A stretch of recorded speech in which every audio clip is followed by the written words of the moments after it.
The views and opinions expressed by the hosts and the guests do not reflect those of the show, the management, and the company.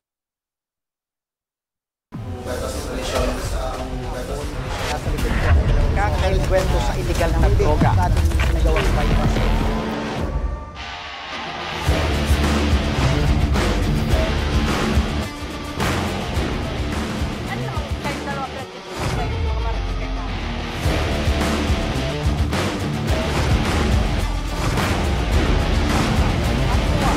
At paano sinapit ng biktima ang mapait na kamatayan?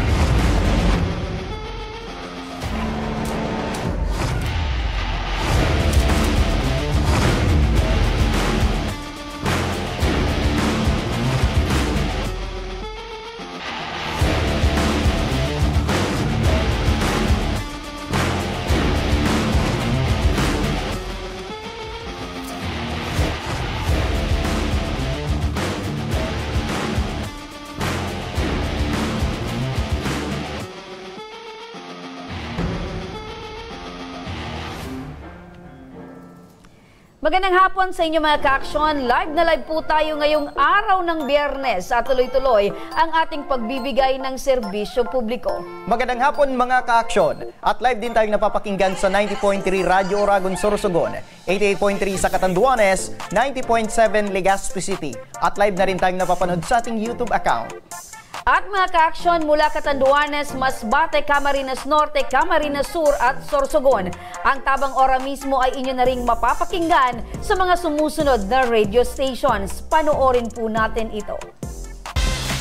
Mga ka-aksyon, lumalawak na ang naaabot ng Tabang Ora mismo dahil mapapakinggan na rin ang Tabang Ora mismo sa mga sumusunod na radio station. Tuwing Lunes, ang Tabang Ora mismo ay live na mapapakinggan sa 100.5 FM DWEN Boom Radyo ng Camarines Norte tuwing alas 12 hanggang alauna ng hapon. Radyo Pilipinas Virac. Para naman sa mga ka-aksyon sa Virac Catanduanes tuwing alauna hanggang alas 2 ng hapon. Tuwing Miyerkules, ang Tabang Ora mismo ay live na mapapakinggan sa 95.1 Hits para sa mga kababayan natin mula sa Naga City, alauna hanggang alas 2 ng hapon. Tuwing Biyernes, ang Tabang Ora mismo ay live na mapapakinggan sa DYNE, Radyo Masbate 783 kHz mula alas 9 hanggang alas 10 ng umaga. RMN, DWNX 91.1 FM at DWNX 1296 kHz Naga City mula alauna hanggang alas 2 ng hapon at 92.7 Wow Smile Radio Masbate. Tuwing Sabado naman, alauna hanggang alas 2 ng hapon sa 107.1 Radyo Natin Virac FM. Alauna hanggang alas 2 ng hapon sa 99.9 FM Wow Smile Radio Sorsogon City, 92.7 FM Radyo Frontline Pilar Sorsogon, 95.3 FM Wow Smile Radyo Bulan Sorsogon. Stay in tune mga ka-aksyon. Ito ang programang may paninindigan. Tutugon sa inyong pangangailangan. Ito ang Tabang Ora mismo. Umpisa na natin ang ating Tabang Ora mismo. Sa ating lambat, 3 kalalakihan sa Bakakay, Albay, ang ora mismong nalambat ng PDEA matapos ang kanilang masusing pagmamatsyag matapos makatanggap ng sumbong mula sa isang concerned citizen. Ang buong kwento at ang maaksyong paglambat, panoorin po natin ito.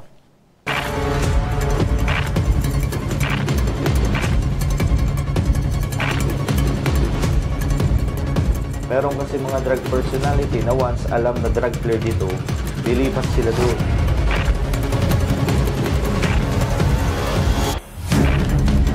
May makikita ang isang bahay na ito na sinasabing pugad na umano ng illegal na droga. Dito nagaganap ang bentahan at ginagawang possession ng suspect at ng kanyang mga suki.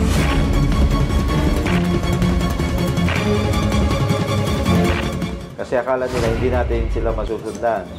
Tingnan mo, bundok pero nakuha natin, di ba?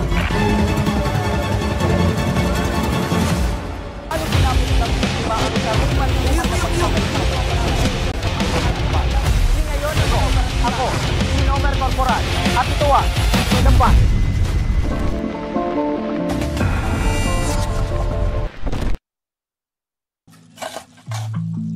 Isang tahimik, payak, At malayo sa kasentruhan ng bayan ng Bakakay ang Barangay Basud, Sitio Labanon. Dito naninira ng isang pamilya na tanging pagtatanim at pag-alaga ng mga hayop ang ikinabubuhay. Kahit ganito ang kanilang estado, ay masaya silang namumuhay. Ang panahon. Kasing ganda mo. Totoo naman sabi ni Papa. Nako, mag-ama talaga kayo. Oh, totoo naman sinabi ng anak ko. Kumain na nga kayo, talika na. Kumain Oh, na sige kayo. na. Nakahain na ako. Sige, sige.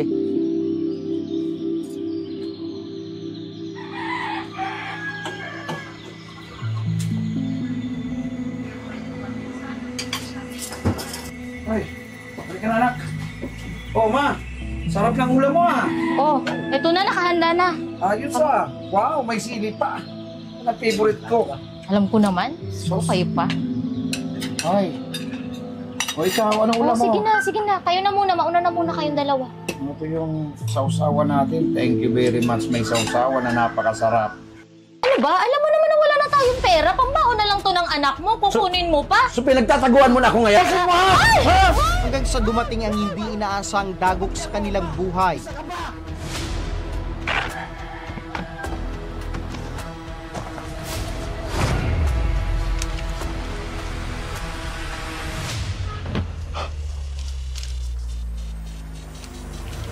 Naging miserable ang 47 anyos na padre di pamilya na si alias June.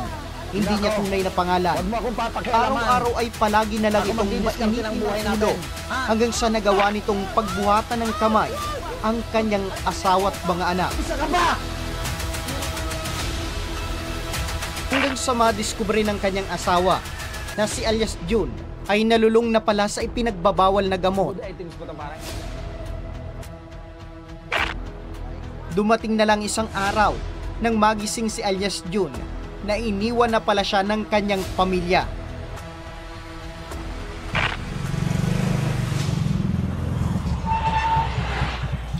Boss, meron ka ba dyan? Meron. Wala bang nakasunod sa'yo dyan? Wala.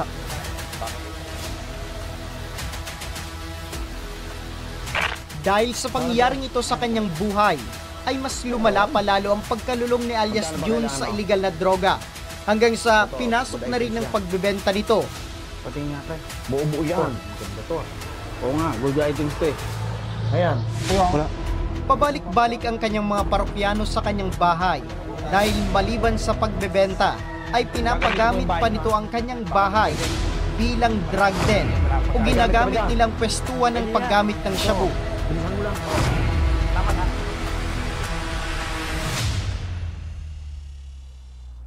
Naging lantaran na rin ang pagbebenta ni alias June na nagdudulot ng pagkabahala at pangamba sa mga residente sa lugar. 3,000 to? Oo. Wala nang bawa? Definitely, wala itong kasamang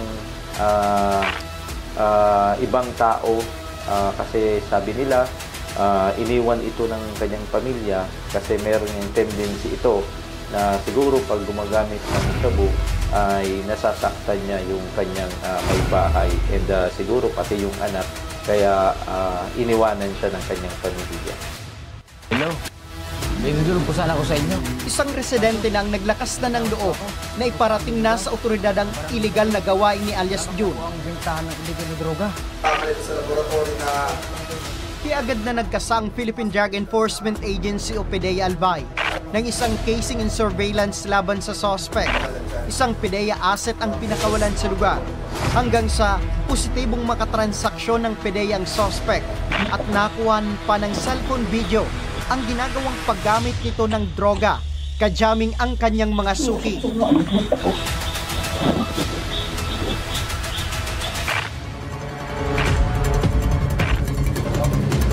Dahil dito ay hindi na nag-aksaya pa ng oras ang PDEA, isang bypass operation ang itinasa.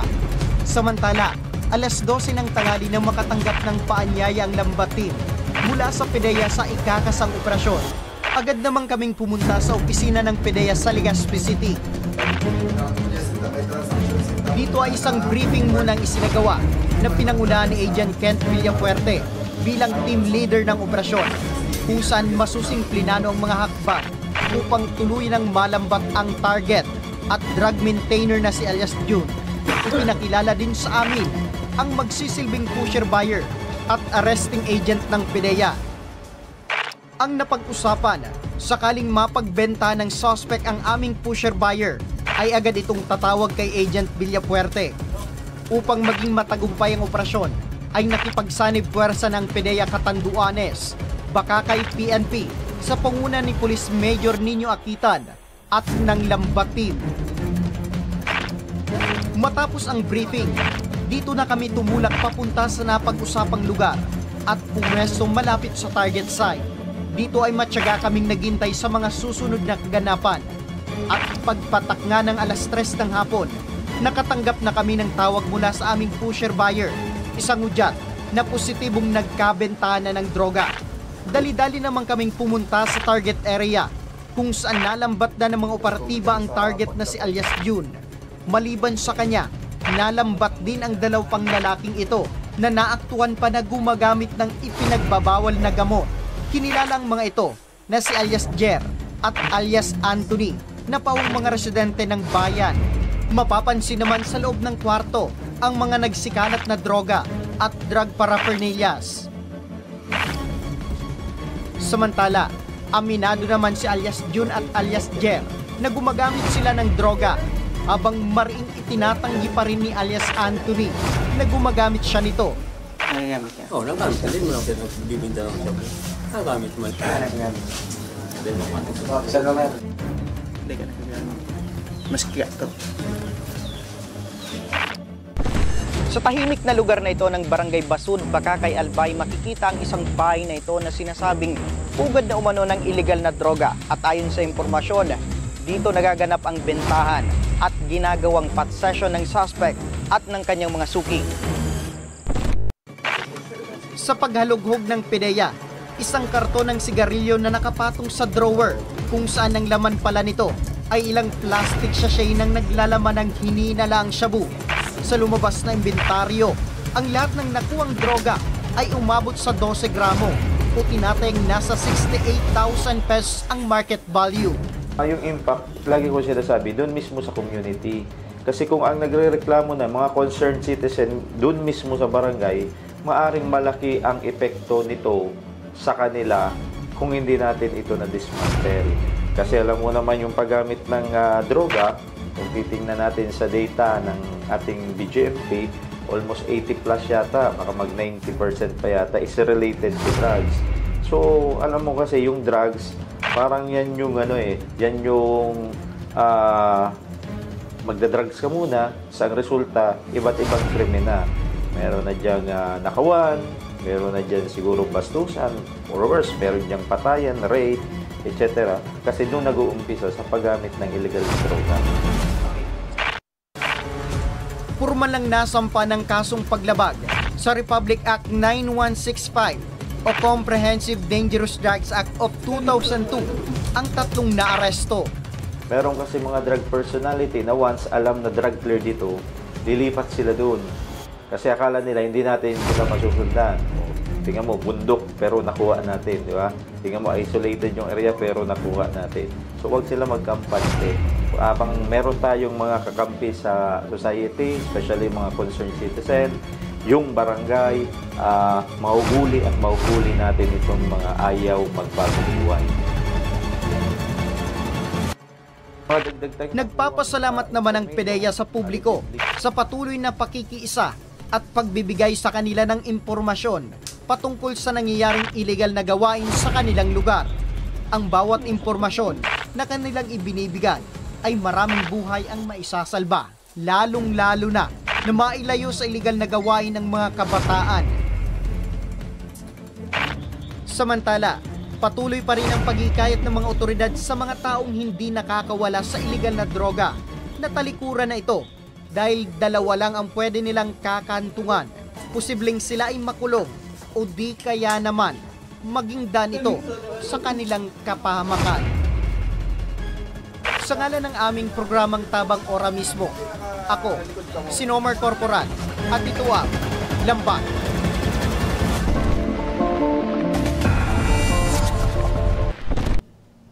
Yan, partner, ang matagumpay na bypass operation ng PIDEA dyan sa bayan ng Bakakay, Albay. Congratulations, PIDEA Albay. Yan patunay yan, partner, na patuloy ang pinapaigpit ang kampanya ng PIDEA Albay kontra illegal na droga. Yan, nagpapakita lang yan sa ating mga kababayan, especially sa mga patuloy na gumagamit at nagbebenta na wala talagang mabuting maidudulot itong paggamit or pag-involve dito sa illegal drugs. Kaya tama na, tigilan na yan dahil sabi nga ni partner, walang idudulot na mabuti sa inyong buhay.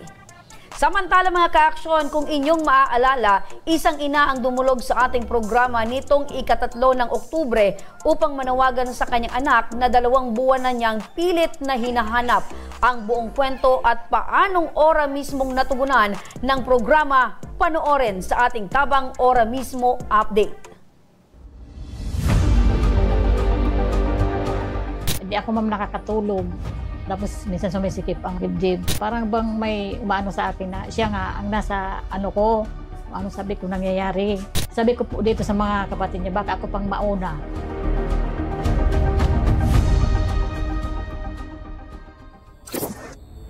Ito ang panawagan na aming natanggap noong ika-2 ng Oktubre. Isang ina ang tila nawawala na ng pag-asang mahanap pa ang kanyang anak. Si Julius ay 15 taong gulang. Pang-8 sa 16 na anak ni Nanay Judy. At dahil sa sitwasyon ng kanilang pamilya, ay ninais na ni Julius maghanap buhay. Kaya sa kanyang murang edad ay nagtatrabaho na siya sa isang peryahan. Ngunit nitong buwan ng Hulyo, nagpaalam umano si Julius sa kanyang ina na pupunta lamang ito sa Manito Albay upang kunin ang sahod nito. Sabi lang po ito sa akin na kukunin niya yung sahod po niya kasi sa peryahan siya. Tatapusan ng July 30, umuwi pa sa amin. Tapos nung once na ganito ng buwan, hindi na po siya namin nakukontak, ma'am. Halos lahat ay kanya nang ginawa upang alamin ang kinaroroonan ng kanyang anak. Ngunit tila hindi sapat ang kanyang kakayanan at kaalaman upang ipagpatuloy ang paghahagilap sa kanyang anak. Kung kaya't sa natitira pa nitong pag-asa ay idinulog niya na sa programang Tabang Ora mismo ang kanyang hinaing. Ako po, si Judy Lucas po, nananawagan po ako sa Tabang Ora mismo po na sana mahanap na po ang aking anak na si Julius Lucas po. Kung nasaan ka man, Julius, sana magpunta ka man sa amin para hindi kami nag-aalala po. At sa oras ng nananawagan si Judy, nasa kabilang linya na rin ng aming telepono si Police Corporal Ira Marceliana ng Women and Children Protection Desk ng Manito Municipal Police Station. Meron na po ba kayong hawak na impormasyon patungkol po dito sa hinaing po ni nanay dahil yung kanyang pong anak na si Julius ay hanggang sa ngayon ay hindi pa po nila alam kung nasaan, wala po silang impormasyon. Ito po ba ay naparating na po sa inyong tanggapan? Bali po, nag-coordinate po kami ngayon sa presently ditong peryahan and then upon verification po and coordination, nakita po namin or natuntun po namin na si Julius Lucas po. Sa ngayon po ma'am, andito po siya sa Manito Municipal Police Station. Ayun! So as of the moment po, Police Corporal, nasa inyo pong pangangalaga ito pong si Julius. Yes po ma'am. Ora mismong kumilos ang aming team. Mula sa Legazpi City, tumungo na kami sa Barangay Tambo, Ligao City upang sunduin si Nanay Judy.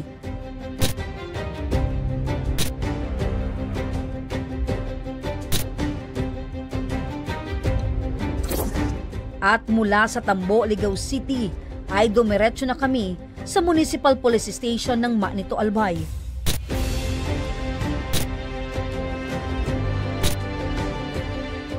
Paano nyo po nahanap si Julius po? Upon receive po ng report, galing po sa Tabang Ora mismo, nag-verify po kami sa peryahan dyan sa Manito, located po dito sa poblasyon. And then, yun nga po, na napagtanungan namin sa nagmamanage ng peryahan kung may Julius Lucas na personal po sila. And then na-confirm po nila na meron po. And then tinuro po nila yung bata po mismo. And then nakausap po namin yung si Julius. 12:20, nagpunta kami sa peryahan. Sabi po ma'am ni Julius, hindi siya nakapag-contact sa parents niya kasi nga daw po nawala yung cellphone niya nung bagyo. After 2 days, nawala po yung cellphone kaya nawalan din po siya ng communication.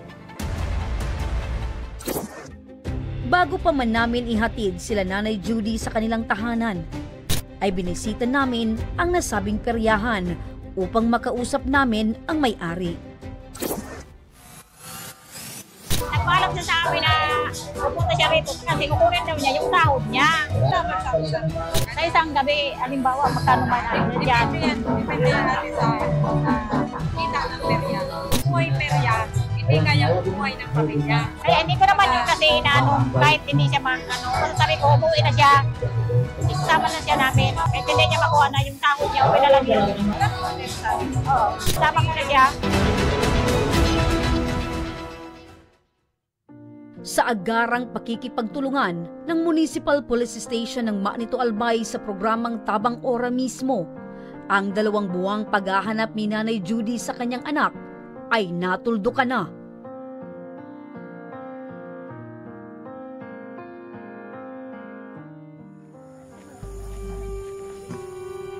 Pasado 10:00 na ng gabi nang makarating kami sa bahay nila Nanay Judy.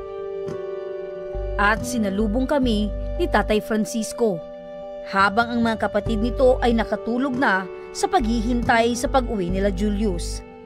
At nang makita na ni Tatay Francisco si Julius, ito lamang ang kanyang nasabi. Oo, kuda sa atin nagtabang yan. Kahit isang tupa mang kita. Oo, nakita mo. Tingnan po paano ka. Sente ka ukon, kung halimbawa, kan sa kuna ngona ni kan pinagampanon ngona iba. Magrum-rum kita sa pinakang mal na Diyos. Nga nga si Papa mo, tigpaalip ka. Kantabang ko sa para sa inyo. Da man ako sa inyo ipamana. Mag-iskwila. Tamo kan unra ko sa para sa inyo. Ramonoy ako noyo, kadayo, may piluwa pwede. Hindi ako nag-aangis din sa. Pero nagamaniwa ako para mabuhay ka mo. Pigulat ko na sana na pumuspos kan sa aking kandila. Na pag nagpuspos, tapos na kita. Uno ka mo nga na.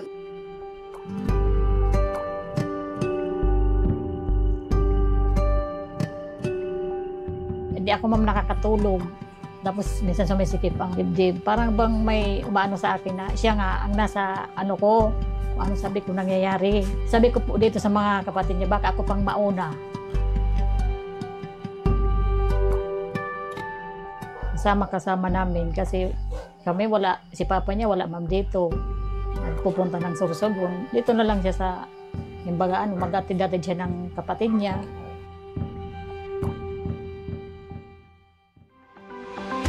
Nagpapasalamat po ako sa Tabang Ora mismo na nahanap na po ang aking anak na si Julius Loses. Sana po marami pa po silang matulungan, ma'am. Salamat po. Isang pasasalamat sa ating mga kapulisan at mga barangay na ora mismong nakikipag-ugnayan sa aming programa upang mabigyan ng agarang pag-aksyon ang bawat hinaing at problemang aming natatanggap. Kaya't hanggat kayo ay may mga alalahanin o reklamo, kami ay handang tumugon sa inyo, mga kaaksyon. Dahil ito, ang Tabang Ora mismo.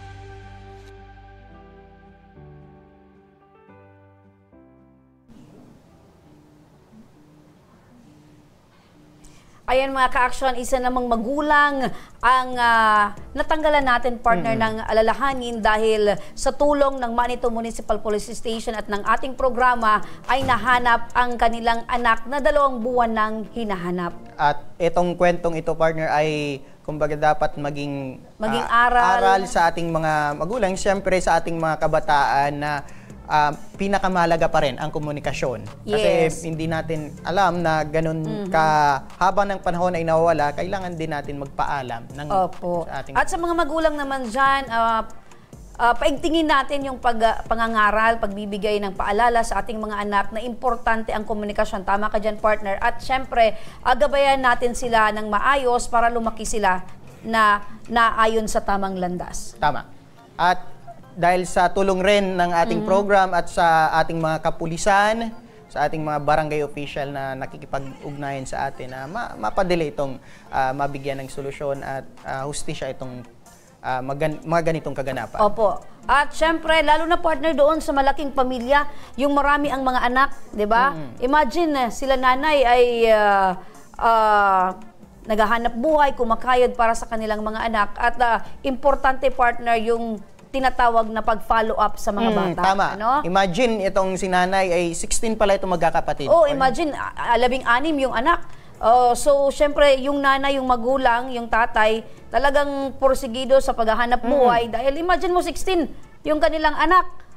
Paano yan bubuhayin kung mahina yung paghahanap buhay, mahina yung diskarte sa buhay, di ba, partner? Kaya, alam mo, partner, nung mga nakaraang nating mga programa, marami yung nanawagan sa atin dahil yung mga kapamilya nila, yung nawawala, merong nasa tamang edad na, meron ding mga minor de edad. Kaya paalala sa ating mga kababayan, kung kayo ay aalis ng inyong bahay, importante magpaalam ng maayos, lalo na itong mga minor de edad, magpaalam ng maayos sa inyong mga magulang para hindi sila mag-alala at hindi ganito umabot sa ganitong sitwasyon na hinahanap kayo, nakarating pa sa PNP.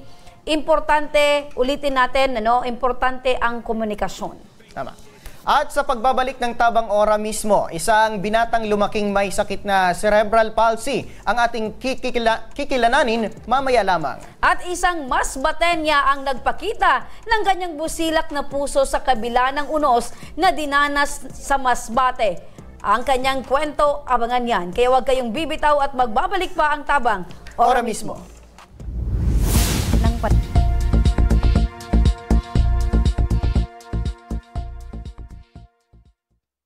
Daan-daan na po ang mga nakapagtapos at may mga kanya-kanya ng propesyon. Sa kanilang pagpupunyagi, walang masidlan ang kanilang mga ngiti. Yun at sa Gabos, nagpapasalamat po ako sa AKB. Gusto ko lang po magpasalamat sa Ako Bicol sa opportunity na tigtatao po araw po sa kuya na estudyante. Dahil naandyan lang, katuwang lagi. Ako Bicol, katabang na, kasurog pa. Hindi rin nagpahuli sa pagtugon sa mga pangailangan ng ating mga healthcare workers at mga frontliners. Sa simula pa lang nitong pandemya, hanggang sa ngayon, walang humpayang pagtulong. Ay, nagpapasalamat po ako sa pagtaon ng Tabang hali sa Ako Bicol Party List. Papasalamat kong dakula sa duwang congressman. Kayo nakakatabang sa muya sa gabi. Maaasahan, Ako Bicol, katabang na, kasurog pa. Tucked away in the province of Albay, known for its perfectly shaped Mayon volcano, Missibis Bay Resort, a locally owned 5-hectare private island resort. The resort is ready for all those looking to balance tranquility and adventure. This tropical destination is where guests can either choose to relax under the palm trees or have an adventure under the sun. It features modern and luxurious rooms and villas, recreational facilities, and sophisticated services.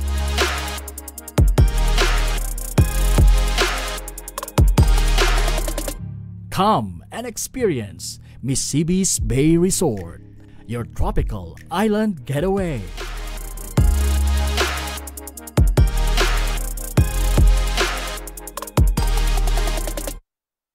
Problema sa tubig, agarang binigyang solusyon. Nagpatayo ng mga solar-powered water supply system sa mga liblib na lugar. Libre, malinis at maaasahang supply ng tubig 24/7. Nakulaang ng pagpapasalamat niya mo dahil may kamalilingan habang kami nabubuhay. Nakulaang nining Tabang para sa Gabos na tao digdi. Salamat po. Para sa ating mga kababayang nasa laylayan, Ako Bicol, katabang na, kasurog pa. Problema sa tubig, agarang binigyang solusyon. Nagpatayo ng mga solar-powered water supply system sa mga liblib na lugar. Libre, malinis at maaasahang supply ng tubig 24/7. Ako laon ng pagpapasalamat niya mo. Dahil may ikamalilingan habang kami nabubuhay. Nakulaon nining tabang para sa gabos na tao digdi. Salamat po. Para sa ating mga kababayang nasa laylayan, Ako Bicol, katabang na, kasurug pa. Libo-libo na ang mga nabigyan ng tulong medikal. Bata, matanda, kahit sino man, lahat ng mga may karamdaman, may maaasahan. Nagpapasalamat sa Ako Bicol Party List. Hindi po namin makakalimutan ang tulong na dinala ninyo dito sa aming bayan. Maraming salamat po. Dahil iisa lang ang tunay na nagmamalasakit. Ako Bicol, katabang na, kasurug pa.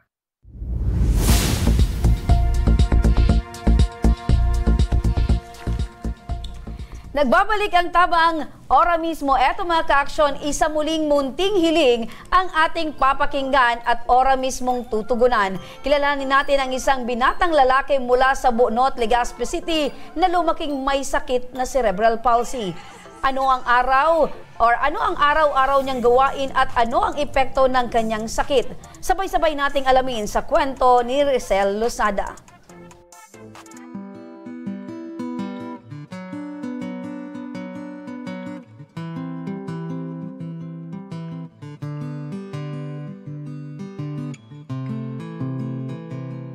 Si Christian, kahit po ganyan po siya, marami po siyang kayang gawin sa buhay. Kahit sa about sa cellphone, may IG po siya, may YouTube, tapos sa TikTok, may TikTok account din po yan. Siya niyagawa ng niya. Tapos mahilig din po siya magpara-edit ng mga picture. Kunwari yung may birthday sa mga kapatid niya o kaya ako nag-i-edit po siya ng mga picture namin sa CapCut, tapos inisin niya sa mga kapatid niya. Ini-grade niya. Mas mahirap na masaya. Mahirap dahil pag nagkakasakit po siya. Yun ang isa sa parang nanghihina ako. Ayoko siyang pahawak sa iba. Gusto ko ako lang. Kahit pag dinadala siya sa ospital, ayokong iniiwan siya. Gusto ko ako lang. Kahit pumunta ako saan gusto ko, saan siya lang kadaan. Ayoko masaya ako dahil ngayon nakikita ko siya ganyan. Masigla siya. Tapos laging nakatawa. Alam ko yung pag may nararamdaman siya dahil hindi yan nag-iimik. Hindi ko yan marinig tumawa. Doon na ako nag-aano niya. Kasi pinsan nagtatago yan. Kahit may nararamdaman niya, tinatago niya. Kasi ayaw daw niya mag-alala ako. Sabi ko, hindi, BP. Sabi ko, huwag ka magtago kay mama. Sabihin mo kung anong nararamdaman mo. Para hindi si mama, sabi ko, hirapan. Nung buntis po ako sa kanya, going 20s na po ako. Nagbe-bleeding po ako every month. Hindi ko pa man sa to, aram na balos na po ako sa to. Tapos siguro, ang pagod ako, normal lang. Tapos yung tiyan ko po, maliit lang talaga. Hindi ko alam na ako, buntis ko.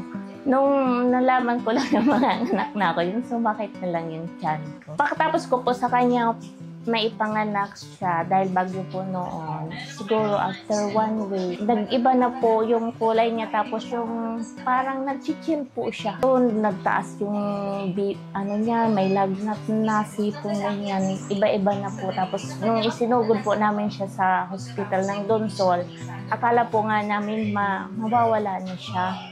Dahil sinasanksyon na siya, pati pinapump na po digdi siya. Tapos sabi nung naman ng sa tawa na yung Diyos, man din siya nakasurvive. Tapos ang liit po talaga niya, parang malaki-laki lang sa buti ng gin. Maliit lang po talaga siya, pero malakas ang niya, resistensya dahil nakikipaglaban po talaga siya sa buhay. Siguro gusto talaga niya mabuhay. Sabi ng doktor niya, sa loob pa daw ng tiyan ko, may na daw yun. May, na siya, may sakit na infection daw sa dugo. Isa nung pinanganak ko siya, hanggang ano na, hindi po talaga siya ating mag-walk, nakaupo man siya, pero laging may unan. Siguro, ano ko na lang po yung, kasi yun ang binigay sa akin eh. Hindi ko naman po pwedeng pabayaan. Kasi anak ko po yun. Sobrang hirap po talaga. Sobrang hirap na hindi mo talaga ganyan ibigay sa'yo. Pero wala no choice ka kung hindi mahalin mo siya dahil anak mo siya. Hindi pwedeng pabayaan. Kasi ako yung lakas niya, akong lahat-lahat sa kanya. Di bali po, sabi ko ako maghirap basta yung kasama ko siya. Gaano niyo po kamahal si Christian? Sobra.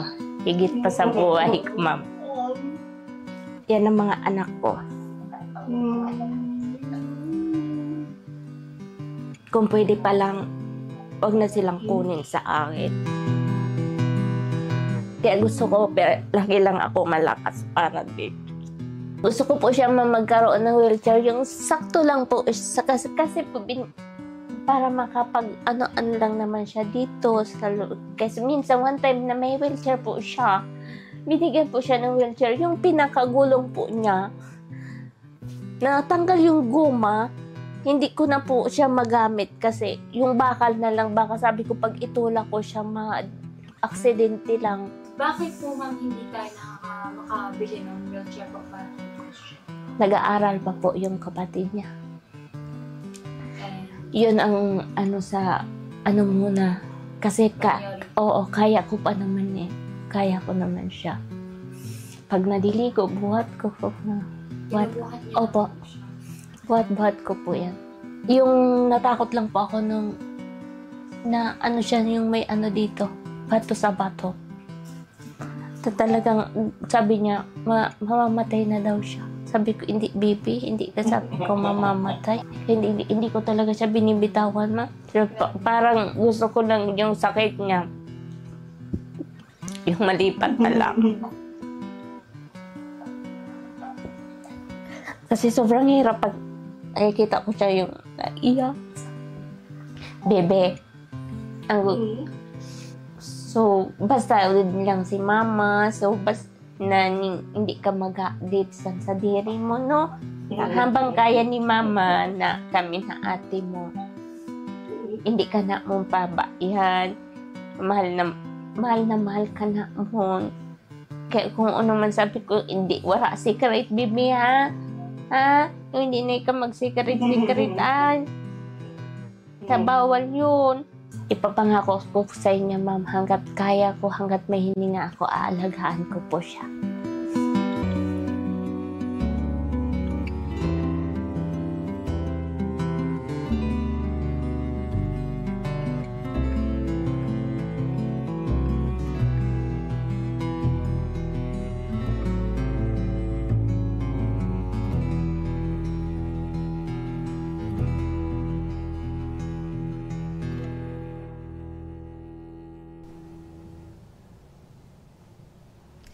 Ayan mga ka-action, ang labis na pagmamahal ng isang ina sa kanyang anak.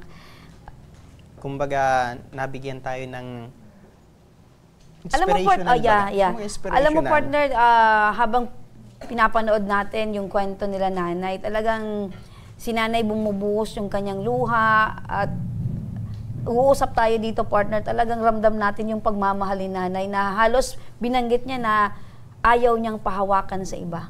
Tama. So parang siya lang mismo yung aasikaso ng kanyang anak, siya lang talaga yung ipapakita niya yung kanyang pagmamahal, pag-aasikaso, sobra-sobrang pagmamahal dito sa kanyang anak. Kaya saludo po kami sa inyo, nanay.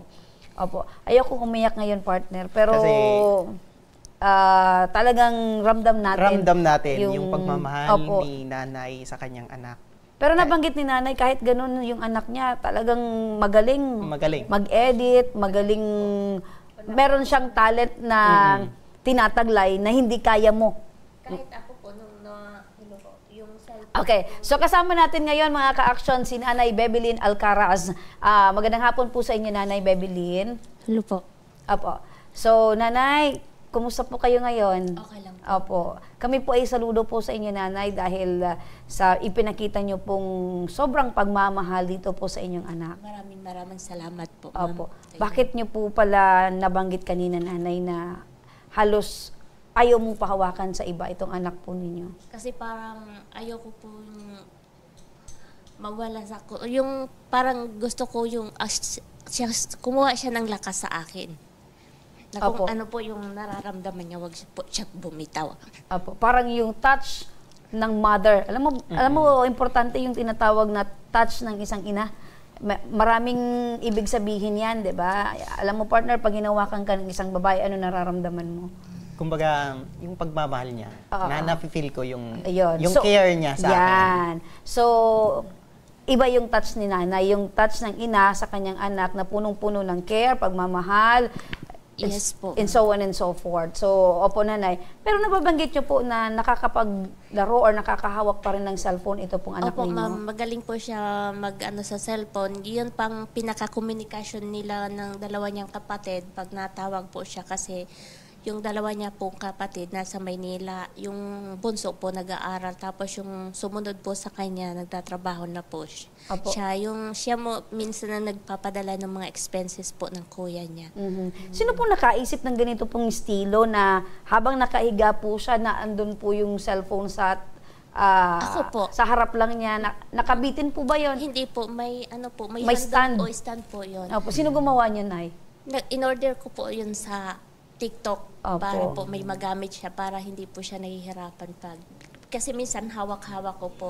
Minsan nag-i-scroll siya o nangangalay po ako yung nalalaglag ko. Kaya inanong ko na improvise, Nay, parang meron kang... Opo, itinali ko lang po yun doon sa tabi ng ng stand para maka-curve papunta po sa kanya. Opo. Sino po nagturo sa kanya na yung mga application, ito pong laro at ito siya pong... lang po, ma'am. Yung nag-i-edit po siya, di ba? Opo. So siya lang mismo, self-study. Ito Opo, pong anak po ninyo. kasi mahilig po talaga, yung pinakalibangan niya po talaga cellphone. Nung birthday niya, yun ang regalo sa kanya ng kapatid niya, cellphone. Nakakapagsalita po ba ito? Hindi po siya nakakapagsalita. So paano po yung way of communication po? Yung pag may, halimbawa, pag may tinatanong yung kapatid niya na, Yaya, sino yun, anong gusto mo, ganyan. Tapos, yung parang dinidescribe niya po doon sa kapatid niya kung anong gusto niya. Tapos, halimbawa, cellphone, yung may po baga, may mga emoji, may pong cellphone na parang emoji. Yun po ang sinesend niya. Okay. Pag malungkot, malungkot. Yung pag masaya, masaya po yung emoji niya. Opo. So, ibig sabihin, malakas po yung pandinig ng anak po ninyo. Hindi lang po talaga siya makapagsalita. Nakakaintindi po siya lahat na gusto mong sabihin na iintindihan niya po. Opo. So, matanong ko lang din po, Nay, kasi aside po doon sa marunong siya magbasa. Siguro po, ma'am. Kasi syempre, kung meron po siyang kausap. Ano nga po, na yung mga chat sa niya, na iintindihan niya, siguro nakakabasa po siya. Opo, pero hindi nyo po, kumbaga na testing, na babasahin sa lang? Hindi po. Kahit hindi siya magbasa in words, pero parang... Pag mga may numbers po ako, alam niya kung anong numbers. Sabi ko, Bibi, hanapin mo ba dyan yung number 2 or 10? Marunong siya in numbers. Opo. So, kayo po ba yung talagang nakabantay sa kanya 24 hours? Yes, ma'am. Ayun. Ako po. Apo. Kailan niyo po last na napatingnan sa doktor ito pong anak ninyo? Nung siguro 3 months ago po, nung po siya, nung may sumakit po yung tiyan niya. Tapos inano po siya ng ultrasound. Apo. Ano daw po yung sabi ng doktor? Sabi ng doktor dito po sa Albay Doctor, yung daw po siya, may bato sa bato. May bato sa bato? Opo. Okay. So parang kailangan po niya operahan. Tapos tinanong ko po siya, ma'am, kung gusto niya, willing siya magpa-opera. Ayaw daw niya na hinihiwa siya. Ayaw niya. Parang yung pain tolerance po niya mababaw. Tapos, naman po ako kay Dr. Mariel, yung sa Legazpi Hospital, kung ano ang dapat. Kasi kailangan daw, kung hindi daw po yun ma'am tanggalin, paulit-ulit lang daw po sasakit yung ano nung sa anak ko. Opo, yung sakit sa Oo. bato. Pag papunta na po, minsan kami sa surgeon po, check upan po baga siya para maano kung okay ng heart niya, kung ano. Lagi po siya may sipon o kaya sinat, kaya hindi po natutuloy-tuloy talaga. Kung eto naman po ma'am, kasi nababanggit niyo yung sakit niya po, merong bato sa bato. Pero yung mentality po ng anak po ninyo, ano daw po yung sabi ng doktor? Kasi kung titingnan po natin, nagpa-process ng maayos yung utak po nitong anak po ninyong si Christian. Kasi nakakaintindi po siya, nagre-react po siya ng maayos doon po sa nakikita niya or nababasa niya or sinasabi po ninyo. Ano daw yung sabi ng doktor? Ano ang lagay ng utak po ni Christian? Normal po ma'am ang utak niya, yung ano lang po niya, yung katawan yung physical. niya. Opo. Physical. Opo. Yung katawan lang po niya. Opo. Before dati ma'am, or nakakalabas rin po ba ito si Christian? Or doon talaga sa bahay niyo? Naka-stay lang talaga doon sa bahay? One time po, nung New Year, yung binigyan po siya ng wheelchair, inilabas po namin siya sa SM. Tuwang-tuwa po siya. Ayun. So, first time po niya yun mangyari. So, ang first na napuntahan niyang lugar ay doon sa mall, Opo, sa yun SM. Yun lang. Yan. Pero anong nangyari doon ma'am sa dati niyong wheelchair?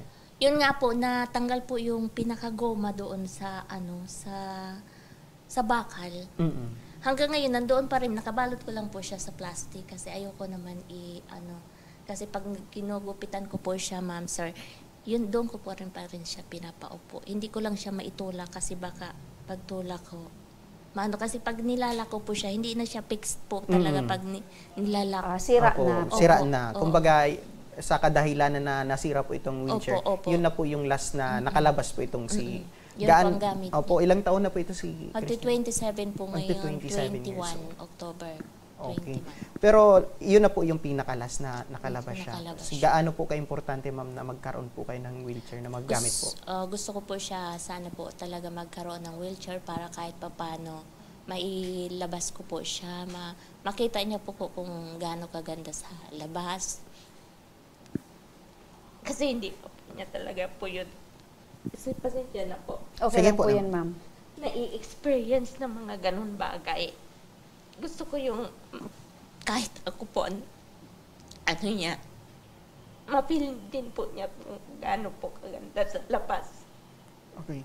Kung meron ka man nanay na ikinakatakot, ano po yun? At maging mahina po ako.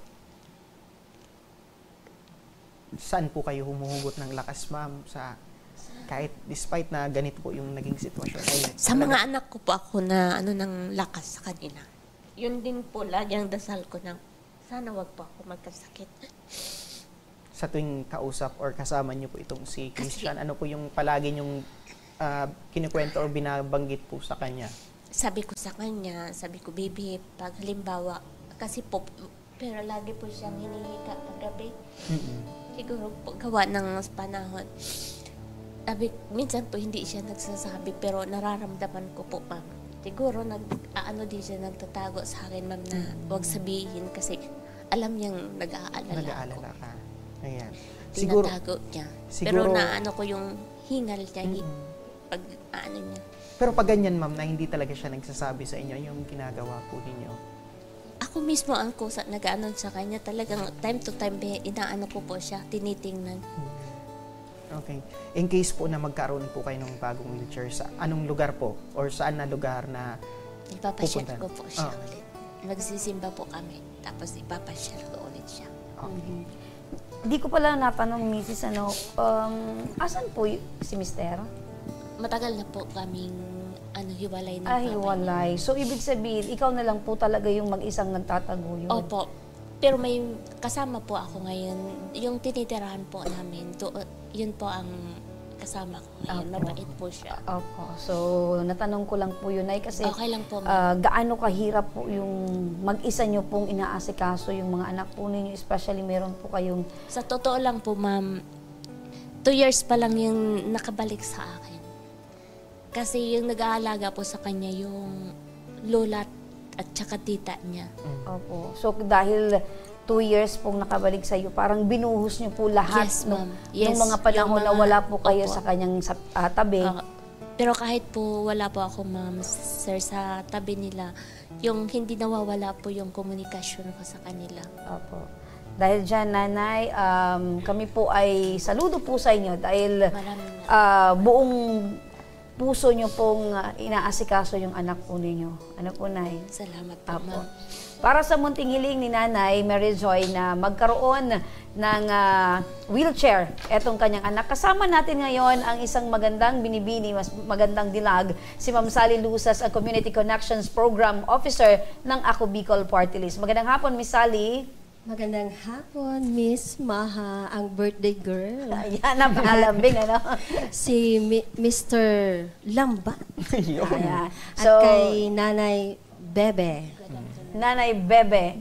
Bebelin. Oo, galing Bebe. talaga ni Miss Sally. Ano, Miss Sally, ano po yung masasabi po ninyo dahil nakita po ninyo yung kwento ni Nanay Bebelin, mahirap pero walang reklamo dahil yung pagmamahal niya sa kanyang anak ay naandyan. So ano yung masasabi mo, Miss Sally? Alam mo, Miss birthday girl, Miss Maha, si Nanay Bebe, makikita mo talaga yung isang ina, yung pagsasakripisyo. Kasi kanina, buhos ng buhos yung luha talaga ni nanay. Pero sa ngayon po, dahil nandito ang Ako Bicol Party List, yung luha na bubuhos sa yung mga mata ay magiging luha ng kaligayahan. Salamat. Isang bagong simula at isang, kumbaga, yung sunshine, 'di ba? Nandiyan na, hindi puro ulap, puro kadiliman, kundi kaliwanagan sa inyong buhay. At syempre, magkakaroon ng kalayaan ang iyong anak kasi nakikita naman natin na isa siyang genius kahit na kasi ang isang may kapansanan na ganyan nakakapag-create ng mga TikTok, walang pag-aaral, pero nakakaintindi, nakakagawa ng editing sa picture. Ibig sabihin po, naiintindihan niya at nagagamit niya yung gadget sa maayos na pamamaraan. Dahil pinag-aralan niya po. Kaya genius po yung anak niyo. Napakaswerte niyo po dahil kahit meron siyang kapansanan, meron po siyang abilidad. At hindi naging hadlang yon sa kanya dahil ginagamit niya yung kanyang angking galing sa kabutihan, makapag-communicate sa inyo, sa kanyang mga kapatid. At hindi lang yon. Alam niyo po ba, Nanay Bebe, magiging inspirasyon din po ang inyong anak sa lahat. Dahil tayo ngayon nasa social media lahat ng bawat galaw ng mga tao ngayon. Yung ginagawa ng anak niyo, magiging inspirasyon po siya ng ibang tao na alam niyo yun, yung walang karamdaman pero lugmok, yung gusto nang kitilin ang kanilang buhay. Pero siya, kita nyo, naghihirap yung kanyang nanay, inaalagaan siya, yung mga kapatid niya nag-aalala sa kanya. Pero siya patuloy pa rin na lumalaban sa buhay. Kaya isa po kayong inspirasyon sa Ako Bicol Party List at sa ating mga kababayang Bicolano na alam nyo yung madilim na ang paligid, pero dahil sa may isang katulad ni Christian po ba? Tama Yes, po ba? tama. O Christian na Christian pa ang pangalan niya. At talagang nandun yung pananalig sa Diyos kahit hindi niya man sabihin. Kasi ang isang taong kapag maganda, sa pangalan pa lang, ang ganda ng binigay niyong pangalan sa kanya. Kasi di ba dapat ngayon yung Christianity ang nananaig sa atin. Yung faith natin sa Diyos na kahit na ano man ang dumating na pagsubok sa ating buhay, pero tumatayo tayo.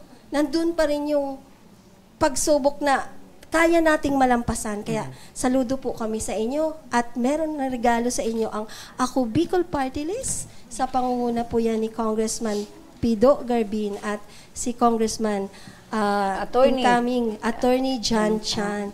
At syempre pa ng Tabang Ora mismo. Maraming salamat po, So, ma'am. napakaganda ng ibinahagi ni Miss Sally ng mga salita. Alam mo, partner, dyan mo makikita na si Miss Sally talagang malapit sa Diyos. Sa Diyos. Yan, di Diba? ba? Kung Kaya, sa tuwing si Ma'am Sally ay magsasalit, talagang makikinig ka. oo, sa bawat... kulang na lang magsabi ako, Amen. Amen. Diba? Kasi talagang ramdam natin yung tunay na sinasabi ni Miss Sally. Yan, diba? Sa sinasabi niyo, Ma'am, na bagong pag-asa para kay Nanay Ano po Bebe, yun? ano po yun?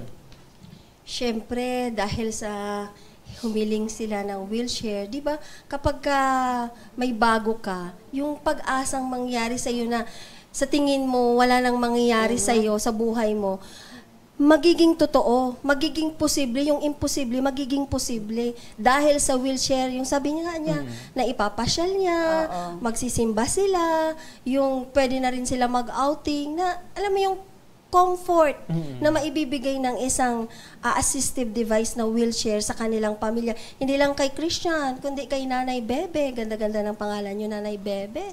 Parang mami ko, baby. Kayo, Bebe. Si Bebe Maha, si Bebe Lanbat, Bebe ko. Ayan. Pinapatawa ko lang po kayo kasi kanina pa po, iyak kayo ng iyak. Ang sakit po niyan. Baka magkasakit po tayo sa puso. So, gumaan po ba yung pakiramdam niyo, Nay? Yes. Opo. So, yan po, kung ano po yung reason kung bakit sometimes mabigat po yung pag-aasikaso natin dahil wala po tayong magamit. So, ang kahilingan nyo po ngayon ay wheelchair, bagong wheelchair para po kay Christian. At yun po, nababanggit po ni Miss Sally, yun po ang ibibigay po sa inyo, Nay. Maraming salamat po sa inyo. At dahil dyan, ipasok na natin ang regalong wheelchair ng Ako Bicol Party List. Ayan! Ayan na po, Nanay. Ora mismo, partner. Ora mismo yan. Yan ang sinasabi na kung ano yung hiling, munting hiling, maibibigay kay Nanay para kay Christian. Ano po, Nay? Kakasya po dyan, si Christian. Opo. Hindi naman po nakakaano talaga yung paa niya. Opo. So, pwede din po yan, Nay, na ibaba yung apakan po, ayan po sa gilid, para meron po siyang apakan ng paa. Ayan. Ito po dito, itong ganito. Ayan. Hawakan nyo, Nanay. Okay. Salamat po. Opo. Masaya po ba kayo, Nay? Yes po. Ano po yung masasabi nyo po kay Miss Sally at sa Ako Bicol Party List?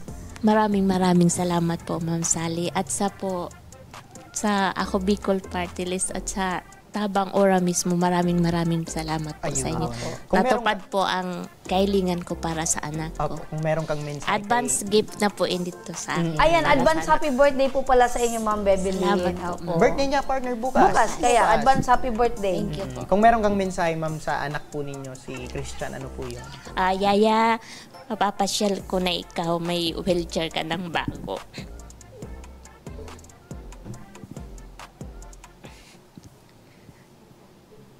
Sa birthday mo, baby, ilalabas ka ni Mama.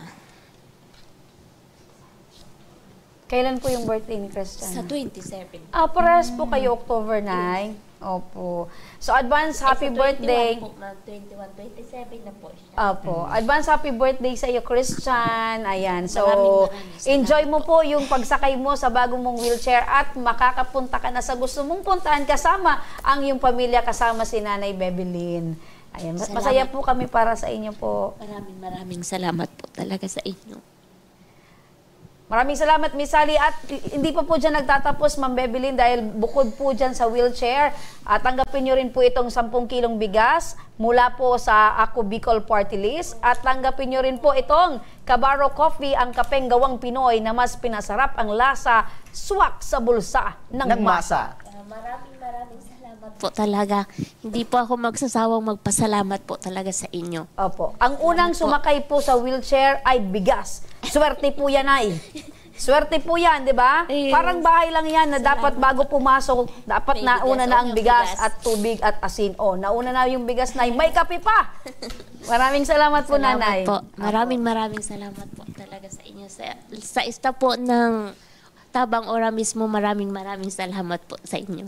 Opo, maraming salamat po sa muli, Nanay. Maraming salamat din, Miss Sally Luces, ang Community Connections Program Officer ng Ako Bicol Party List. Alam mo, partner, iba talaga sa pakiramdam yung may napapasaya tayo sa munting paraan, sa munting bagay, pero sa kanila malaking bagay yan. Tama yan, partner. Kung ba sinasabi natin na yung sinabi mo na sa munting ganitong bagay ay malaki ng epekto sa iba. Malaki ring pagbabago sa kanilang buhay. Maraming salamat po sa mga patuloy na nagtitiwala sa aming programa. Ito naman, partner, noong nakaraang buwan ng tumama ang bagyong Opong sa Masbate, ay nasaksihan natin kung gaano naapektuhan ang Masbate City. isang Masbatenya na si Rainita Estrada Nunez o mas kilala sa Masbatenya Home Baker ang halos araw-araw ang pamamahagi ng pagkain sa kanyang mga kababayan. Makakausap natin si Rainita Estrada Nunez o mas kilalang Masbatenya Home Baker via video call. Magandang hapon sa iyo, Rainita. Hello po, magandang hapon din po sa inyo at Tabang Ora mismo. Magandang hapon po. Opo, ma'am, kamusta na po kayo at kalagayan po dyan sa Masbate? Sa ngayon po doon sa area namin, sa Barangay Tugbo, wala pa po kaming kuryente at saka wala pa po kaming internet. Opo, ma'am, maaari nyo bang maikwento sa amin kung ano po yung nasa likod ng kwento kung bakit na pagdesisyonan nyo na mamahagi ng ganitong tulong sa ating mga kababayan kahit na tayo ay isa rin sa mga biktima nitong bagyo? Yes po. Bali actually, kahit hindi pa nitong nakarang bagyo pa nung mga nakarang taon, every time na may ganitong kalamidad, nakaugalian na namin at ang pamilya namin na mag-ambag-ambagan, mag-share-share para makapagpa-feeding kahit sa mga kapitbahay lang namin.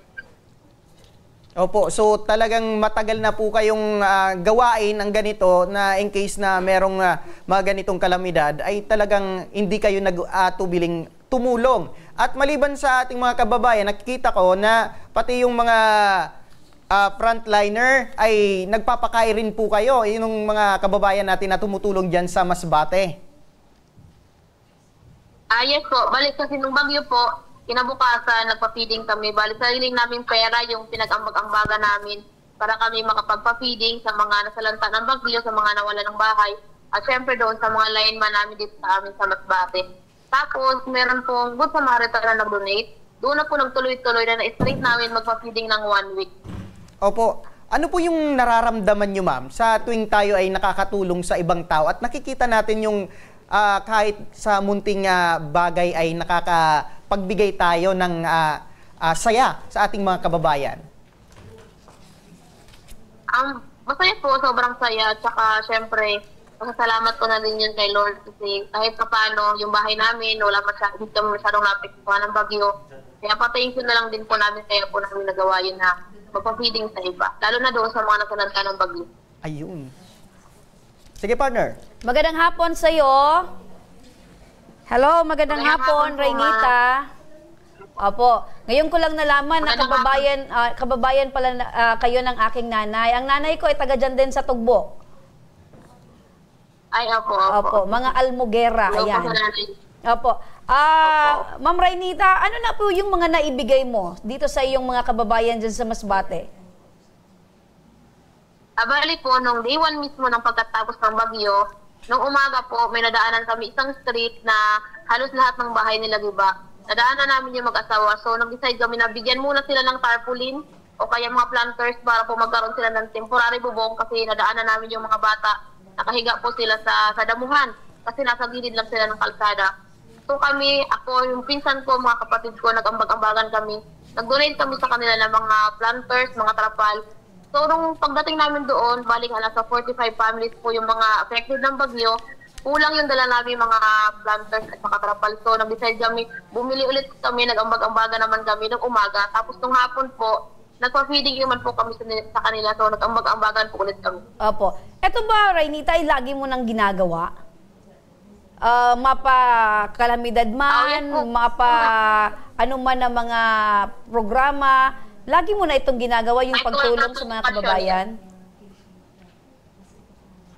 Yes po, ma'am. Nakasanayan na rin po. During po pandemic, nung walang mga hanap buhay ang mga tao, pag ako po nagluluto kasi 3 lang naman kami sa bahay, so parang feeling ko, kakain ako ng masarap kasi yung mga kapitbahay ko hindi. So, dinadamihan ko yung luto para mabigyan ko yung aking mga kapitbahay. Okay. Matanong ko lang, Rainita, bakit ginagawa mo ito? Sino ba yung naging inspirasyon mo or sino yung nakitaan mo ng pagtutulong sa kapwa? Bakit ito ay ginawa mo din na makatulong sa kapwa?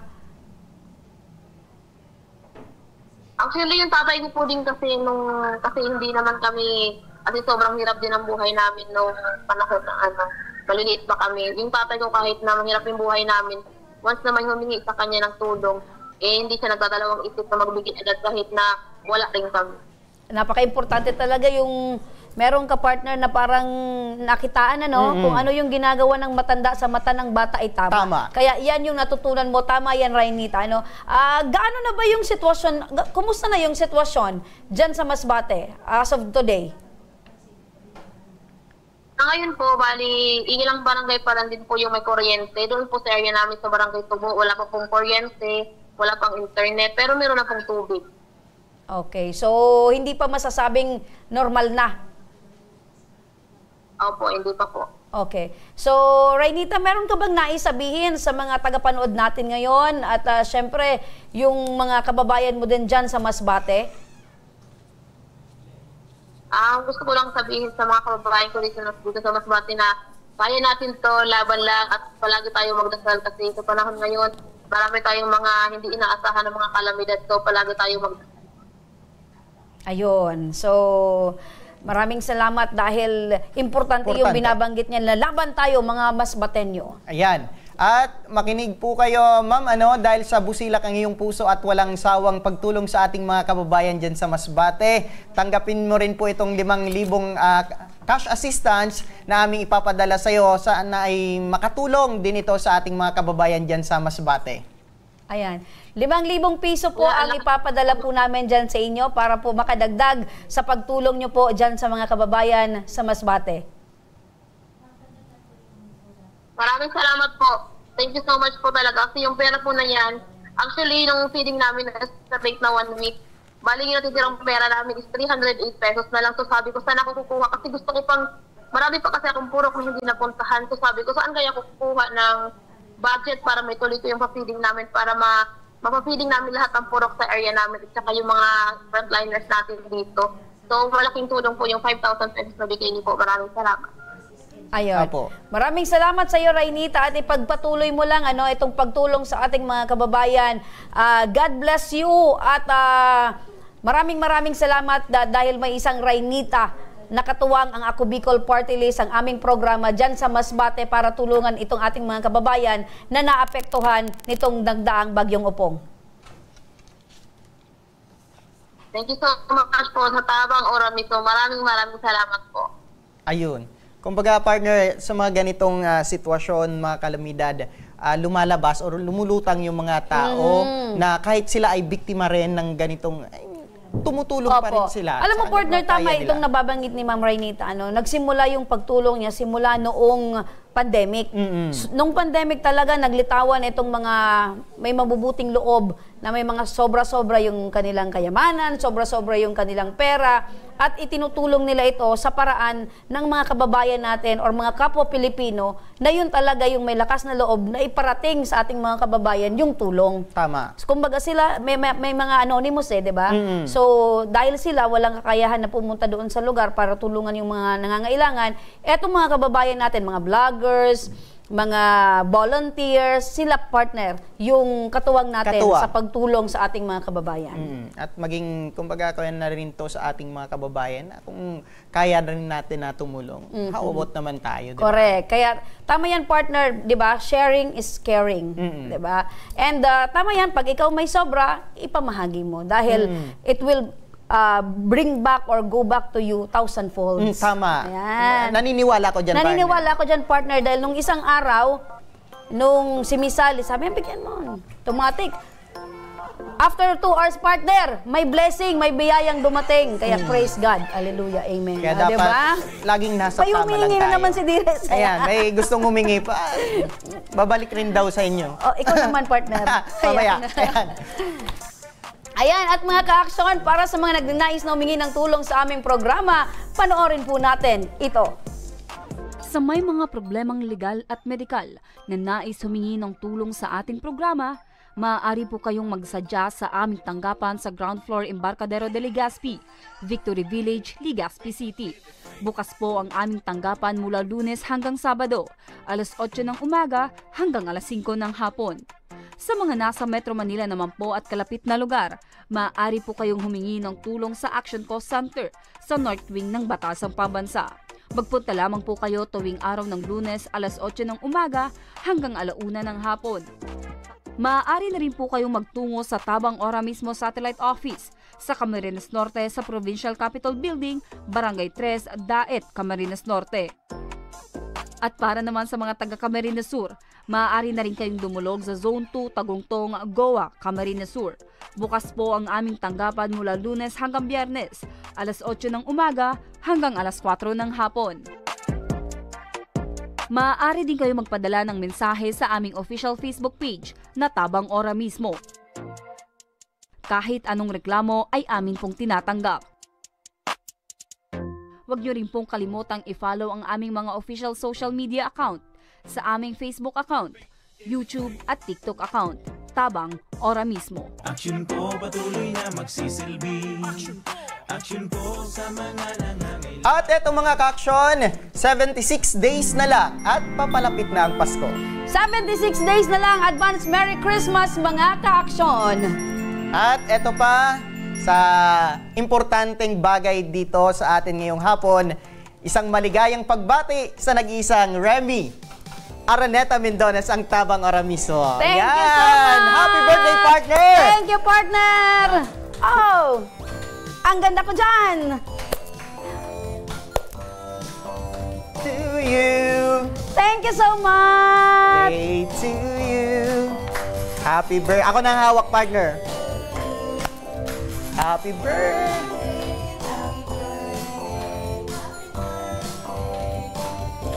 Maraming salamat. Wish ko, partner. Ang wish ko, peace on earth. At matapos na itong mga bigat na ating nararamdaman.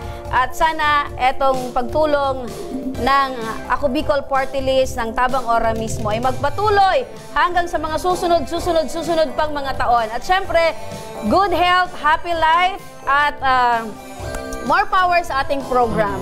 Maraming salamat sa ating mga boss, kay ating big boss, kay Ma'am Annie, kay Sir Mike, kay Miss Jess, sa lahat po ng ating mga crew, mga staff. Maraming salamat from production, technical, lahat sa inyo. Hindi ko kayo maisa-isa. I love you all. Miss Maya, sa lahat sa inyo, maraming salamat sa iyo, partner. Maraming salamat kay Dires. Maraming salamat. And of course, aking family. Maraming salamat kay Daddy. I love you. And Lord, thank you so much. Maraming salamat po. Yan, i-blow mo na, partner. Yan! Sa muli, partner, happy birthday sa'yo. Ang wish ko lang, sana good health palagi para marami ka pang matulungan na ibang tao. Gusto ko ngayon umiyak pero di ko magawa. I want to stay beautiful on cam. I love you all. Maraming salamat. At hanggang sa Lunes, mga ka-aksyon, sama-sama pa rin nating aksyonan ng mga problemang medikal at legal. Ako po, si Remy Araneta Mendones. Ito ang programang may paninindigan, tutugon sa inyong pangangailangan. Ako naman po, si Nomer Corporal. At ito ang Tabang Ora mismo.